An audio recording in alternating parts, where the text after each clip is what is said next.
संगम दही यानी संगम कर्ड की पैकेट में मुर्दा चूहा पाया गया। वरंगल में सनसनी, फूड सेफ्टी हुकाम की बड़ी कार्रवाई। दही की पैकेट से निकला मुर्दा चूहा। वरंगल में संगम ब्रांड पर तहकीकात शुरू। तेलंगाना के शहर वरंगल से एक चौंका देने वाला वाकया सामने आया, जहां एक सारिफ कस्टमर ने दावा किया है कि संगम ब्रांड के दही यानी कर्ड के पैकेट में मुर्दा चूहे का बच्चा पाया गया।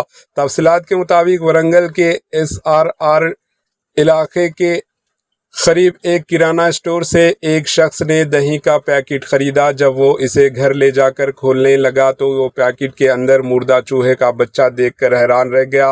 मुतासरा शख्स ने फौरी तौर पर दुकानदार से प्रोटेस्ट किया और मुताल्लिका हुकाम को शिकायत दर्ज करवाई। शिकायत मौसल होने के बाद फूड सेफ्टी और फूड इंस्पेक्शन के अफसरान मौके पर पहुंचे और किराना स्टोर का मुआयना किया। इब्तदाई कार्रवाई के तौर पर मुताल्लिका बैच के तमाम दही पैकेट्स की फरोख्त फौरी तौर पर रोक दी गई। हुकाम ने जनगांव से तकरीबन 50 पैकेट, जबकि करीमाबाद, लक्ष्मीपुरम मार्केट एरिया और हरमाकुंडा के भवानी नगर समेत मुख्तलिफ इलाकों की शॉप से इस ब्याज के दही यानी कर्ड पैकेट्स जब्त कर लिए गए। ज़िले फूड इंस्पेक्टर कृष्णमूर्ति के मुताबिक जब्तशुदा पैकेट्स के सैंपल्स मजीद जांच के लिए हैदराबाद के लिबर्टी भेजा जा रहा है, जबकि मुकम्मल रिपोर्ट्स आने तक इस ब्याज की फरोख्त रोक दी गई। ये वाक़या एक बार फिर खुराक की मियार और सारिफीन की सेहत से मुताल्लिक़ संगीन सवालात खड़े कर रहा है।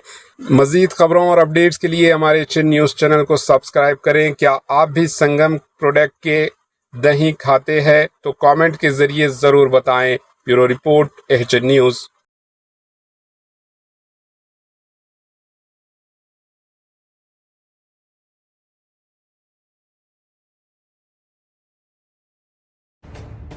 एचएन न्यूज़ के यूट्यूब चैनल को सब्सक्राइब करें और बेल आइकन को दबाना ना भूलें, ताकि आपको हर नई आने वाली वीडियो का नोटिफिकेशन बर वक्त मिल सके।